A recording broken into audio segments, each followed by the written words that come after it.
Welcome to BBC Points West on this cooler Monday evening. Thank you for joining us. I'm David Garmston. Our main story tonight, sewage in people's homes. We see inside the flats where the water looks like this. Sewage is coming up through the drains. Raw sewage coming up through my bath, my toilet, my sinks. Woke up Sunday morning around 11 a.m. I've opened my bedroom door and the floods. It was just pouring out of the bathroom. But Bristol City Council says it can't help. Our other headlines tonight. A mother's pain. We've spoken to many women who say the maternity care at Yeovil Hospital was poor. 100 holes of golf in a single day in aid of Macmillan as one of the players' wives is going through treatment. And I think it's gotta be a long, long time till touchdown brings me round again to find. And from tractor man to rocket man, the farmer branching out as Elton John.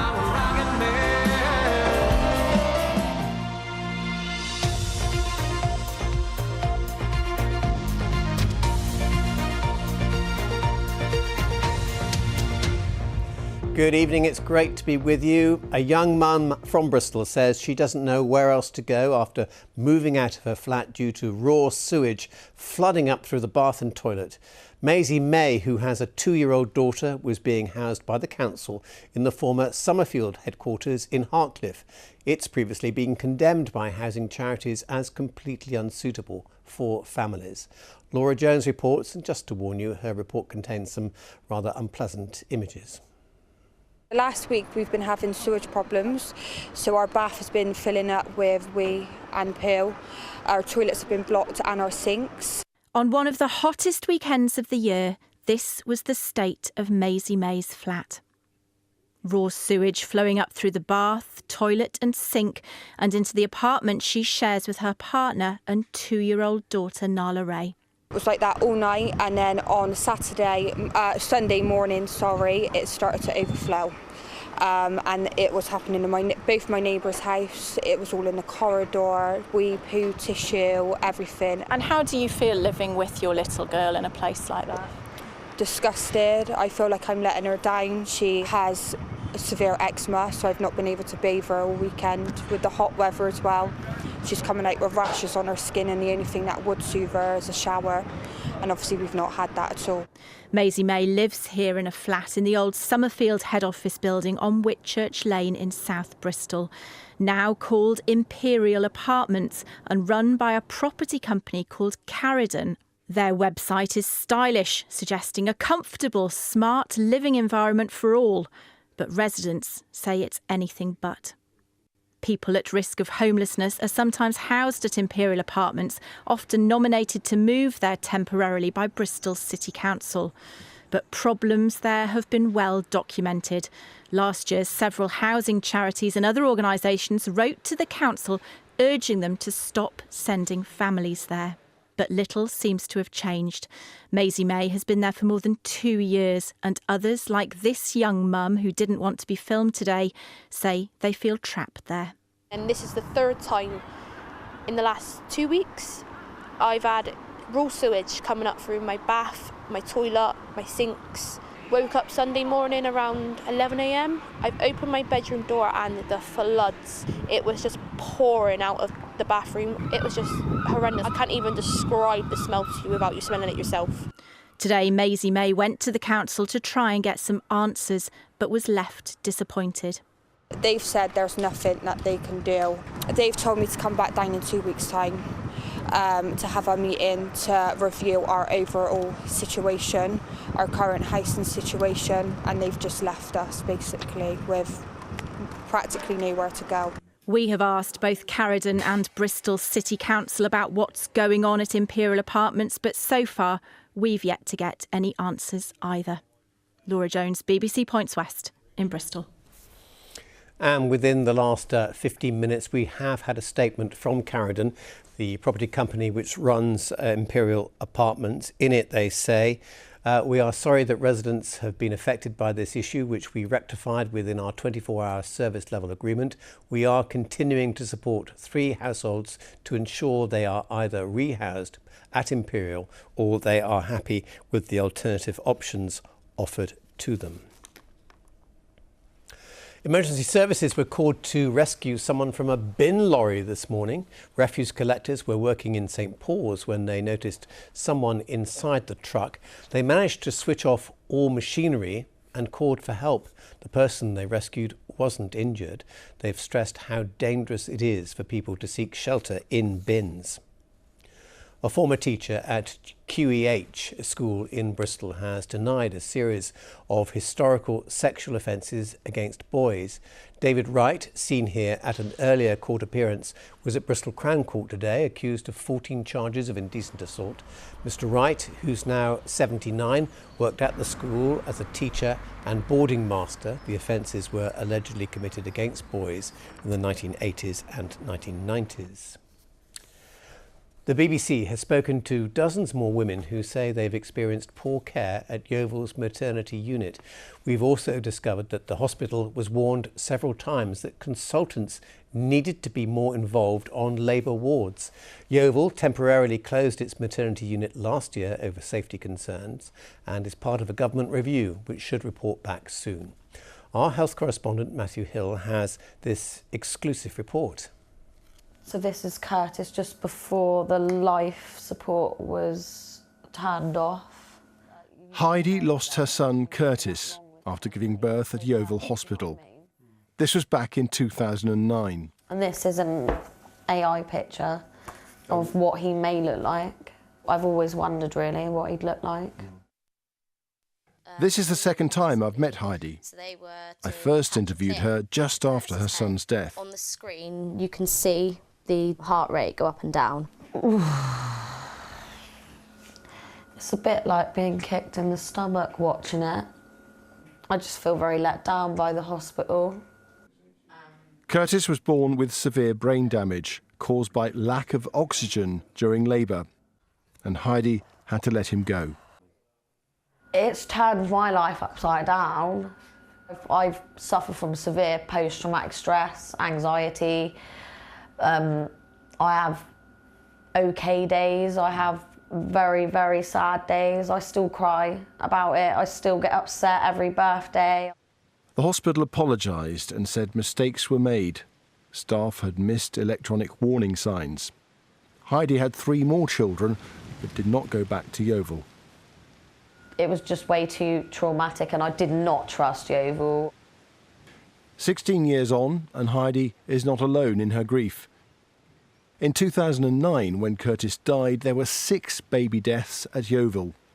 One expert told me this was significant when combined with other statistics. Yeovil had failed some parents. I put Heidi's story to the Chief Medical Officer at Yeovil. I want to say how sorry I am to Heidi and her family.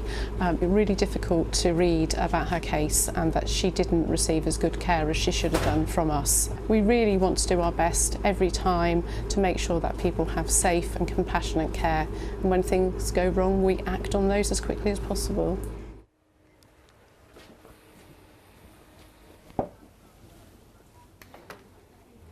Heidi was my first investigation into maternity services in Yeovil. Since then, more has come to light, raising the question as to whether opportunities were missed to improve services here. I've learned that in 2017, Yeovil asked one Royal College to inspect its maternity care. This is highly unusual. They were impressed with the dedication of staff and declared the unit safe. But they also found it had a higher than expected medical intervention rate and that consultants needed a greater active involvement on labour wards. Yeovil says it did take action, but the point about consultants that they needed to be more visible was made several times in the years to come. The hospital was told there was a lack of consultant cover in 2019. They were told this by an investigator turned whistleblower who featured in one of my reports earlier this year. Amanda Ford investigated at Yeovil but quit her job after feeling her concerns were being ignored. Well, Yeovil was one of my first units. I was asked to go and investigate some incidents in there. It was just appalling care. There wasn't enough consultant oversight and consultant ward rounds, poor escalation, use of locums that didn't seem to be orientated or supervised adequately. The hospital was told the same thing in 2024 by the regulator. There wasn't always a consultant around when there should have been. But the same theme emerged, not enough consultants. We need to ensure that our consultants are there at the peak times of activity. That means being present for extended hours on labour ward. It means coming in when they're on call from home. It's something that we're really passionate about. We've really set the standards and the expectations and are monitoring it really very carefully. I've also discovered there was a rise in the number of serious untoward incidents. This was across the trust managing Yeovil and Taunton in the early 2020s. They're unexpected or unusual events that could cause serious harm or death. I think the important thing to say with incidents is that each one is taken in its own right, and that we look at it, that we really understand what's happened and how we can learn from it, and how we look at them together to look for themes. The unit closed down last year when safety fears were raised by the regulator. It reopened in April and insists it's safe. The Trust said they've strengthened clinical leadership and employed 5 new consultants and more midwives. But it remains part of a government review into maternity care, and that should report back very soon. Matthew Hill, BBC Points West. Thank you, Matthew. Well, you're watching Points West here on BBC One. I hope you had a lovely weekend and that you're well. There's lots more still to come, including tennis and tasty food. Mary Berry at Wimbledon as we talk to West Country hopefuls. And all change across the West this week with the weather, something much cooler and fresher. But is the heat about to return? I'll tell you later.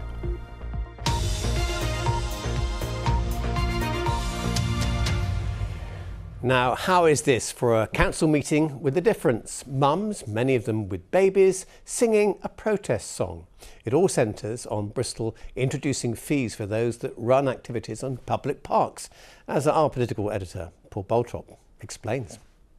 Sit yourself under a tree. Not your average council meeting. Take a deep breath. You can turn this around. Take a deep breath. This was the Communities Committee on Friday, with a choir singing their message to councillors. Specially aimed at parents with babies, Julia Turner runs sessions in 3 different Bristol parks. But now the City Council has brought in licences and fees for all commercial activities. It means just another thing that makes it more difficult to run these things. You know, it's a very transient crowd, being on maternity leave, so I'm always having to make sure we get new people in. We're here all year round, so this is you seeing us in the summer. But in the winter, we have less people joining, but the people that do join get so much out of it. I think it is unfair for us and for other businesses as well. And I think it's really important that particularly health and wellbeing services are not penalised for being a port in a storm. It's not like a big business, it's just a small group, and everyone deserves the right to be in the park. Depending on their turnover, businesses ranging from dog walkers to fitness groups must pay from £100 to £800 per year. Charging businesses for activities they run in parks has become increasingly common in recent years. It's relatively rare in the West Country, but Bristol follows a growing number of cities that have decided to do so. The council insists it's not about making money and will only net them £20,000 a year. The reasons for introducing the scheme were primarily to make sure that all the commercial activities in Bristol's parks were properly recorded and regulated to make sure that the public are safe. We're charging a licence fee for it. Any licence normally comes with a fee.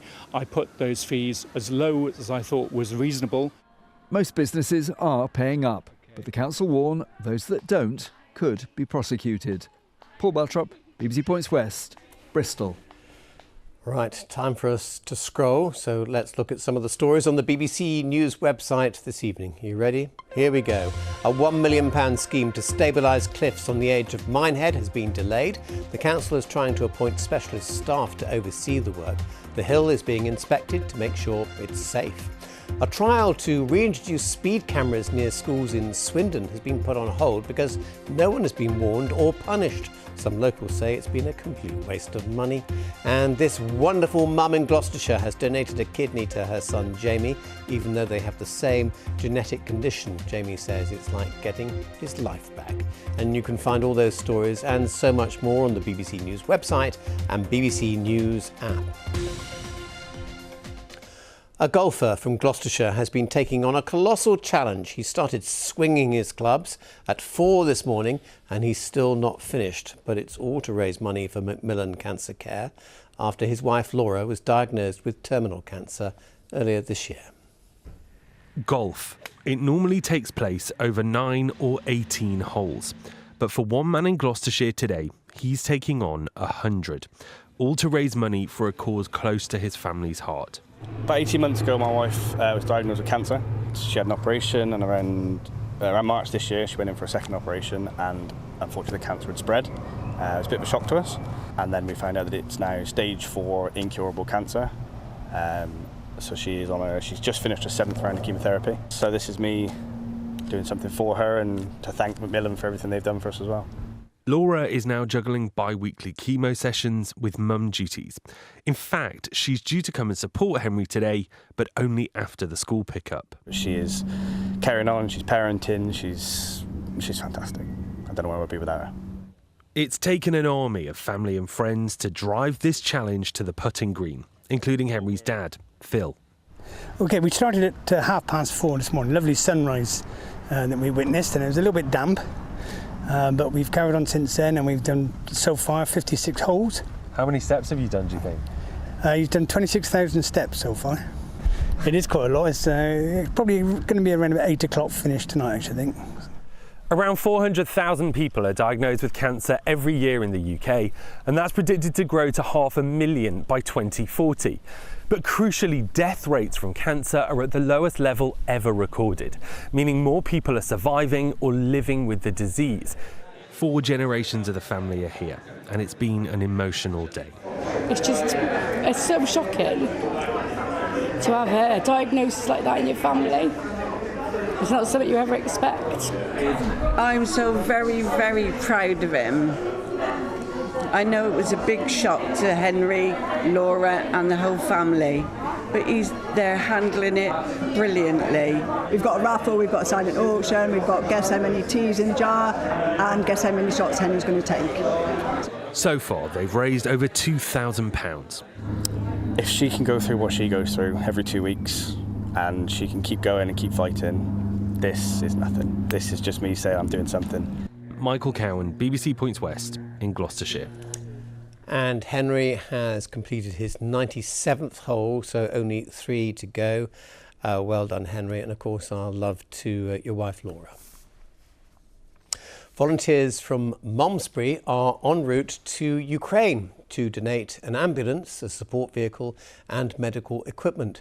The group raised £20,000 to buy and refurbish the vehicles. They're driving them the 1,800 miles to the city of Cherkasy, where they'll be based at a hospital.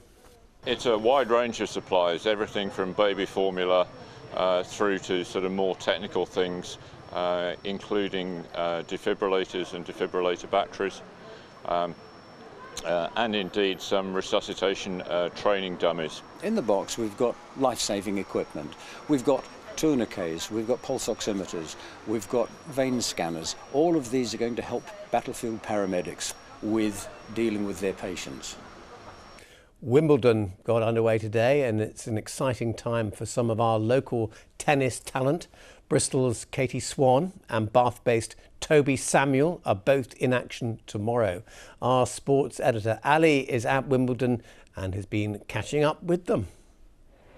Well, David, the sun is out here at Wimbledon, but I can tell you everybody, not least the players, are a little bit relieved. The temperatures have come down from those mid to high 30s we had last week.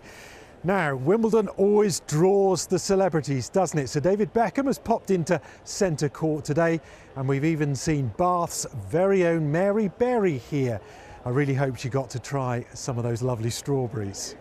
Well, today has been practice day for our two West Country players. That's Bristol's Katie Swan and Toby Samuel, who trains at the University of Bath. Now, Katie's playing Irina Kamea Begu, the player she actually beat here 8 years ago for her first ever Wimbledon win. And Katie's fought her way back into the world's top 200 recently, winning several tournaments, and that after almost quitting the sport 2 years ago due to a persistent back injury. At the end of 2024, I didn't see a way back. I took a coaching job in the US, and yeah, I didn't really see a way for me to be playing again, but fortunately I found the right doctor that could help me, and it really feels like a reward for the hard work that I put in to get back to this point. You know, I started back in April last year with no ranking, and to be back in a position where the AELTC decided to give me a wild card is an amazing feeling, and I'm really grateful and very excited to play. Now, Toby Samuel is quite the story. A year ago, he was ranked outside of the world's top 1,000 players. Today he arrives here 123 in the world. He's just played the French Open, and last week he reached the semi-finals at Eastbourne, and now here he is at Wimbledon. I'm still sort of getting used to playing at this level and being around all the big guys at these tournaments, to try not to be a fanboy. So I'm just definitely getting used to that. And then it's weird, it's almost like I'm still the same sort of player I was. I've just had a lot of momentum and good runs. So I'm just trying to keep improving in my game, because I'm still very fresh to this level. Well, a tough opening match for Toby Samuel against the French Open semi-finalist and number 15 seed Jakub Mensik. That one will be tomorrow afternoon. But Katie Swan will get us underway tomorrow, 11 o'clock. And don't forget, you can watch every match on the BBC iPlayer. Alistair Durden, BBC Points West, here at Wimbledon. Thank you, Alistair. You can bring me back some strawberries if you wouldn't mind. Now, by day, he's a farmer, but by night, he's Elton John. Richard Reeves from South Gloucestershire has moved from being a tractor man to a rocket man. Jules Hyam reports. I first got into farming when I was sort of 11, 12 years old, milking cows after school and at weekends. Gradually took on more and more work, and but then went self-employed, then eventually took on my own tenant farm. The way farming has gone now is that you do have to have these other income streams in order to be able to sort of support the business, I guess, if you're just doing conventional farming. And for me, that's music. And I think it's gotta be a long, long time. Touchdown brings me right again to find. Now the man up and I'm at home. No, I'm a rockin' man. Up at 5 to milk the cows, but when the sun goes down on them, Richard becomes Captain Fantastic.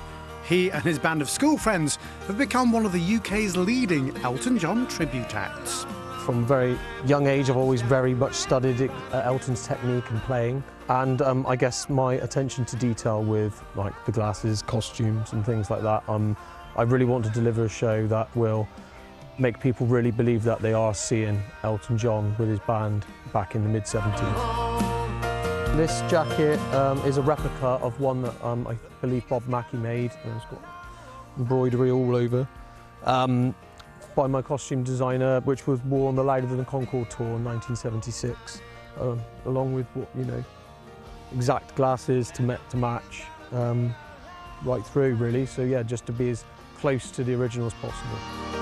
And I think it's gotta be a long, long time. So when I was 14, my father and I were going to one of his concerts, and a friend of his said, why don't you write to Elton and see if he'll meet you and your boy at the gig. Yeah, fantastic, really, really pleasant and nice, and yeah, it was just completely starstruck by the whole thing. And now Richard is wowing audiences himself, with the UK tour lined up for September. Jules Hyam, BBC Points West. A treat for everyone, including those cows. I'd go and see them, definitely. Well, let's move on to the weather, shall we? Thank goodness it has been a bit cooler, but Sarah is here with all the latest. Are you enjoying the nice cool? Cold Heart. That was one of his. I've got a colder heart now that we're cooler. Good one. Don't let the sun go down on me. That's another one of his as well, isn't it? It's like a weather forecaster's dream, isn't it? It is really. I mean, especially because finally, yeah, it did cool down. Gosh, I slept last night for the first time. Did you? I mean, it was I did. so much I did. better, wasn't it? Last week I slept in the garden. Oh, did you? Okay, well, you needed to because it was so hot. And so thankfully, something much, much better. Had a beautiful Weather Watcher picture sent in this morning, glorious sunrise. And we had some sunshine, we had some blue sky at first. But then it has turned a little bit cloudier as we've gone through the day today, and that is because we've got that cooler Atlantic sort of sense of our weather coming in now, and that's why it's been much, much fresher. Got a couple of weather fronts just sneaking around as we go through the next day or so. Here comes one in the early part of tomorrow. That's going to give us a few showers, but after that high pressure builds back in, could be hot again at the weekend. We'll come to that in just a second. Here's what's going in overnight tonight as the sun does set on me.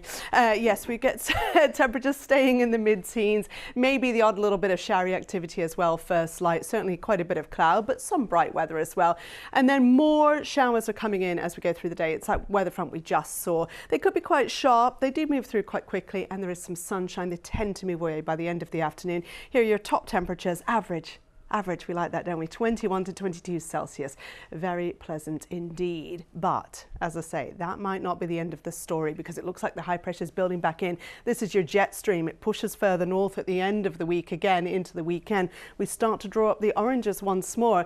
So I thought I would give you an early snapshot of what might happen at the weekend. Now, I'll remind you that a heat wave for us is temperatures over 27 degrees 3 days in a row. It looks like we may well start to see that again from Saturday. And there's every chance that's not where the temperatures end. They start to build right back up again.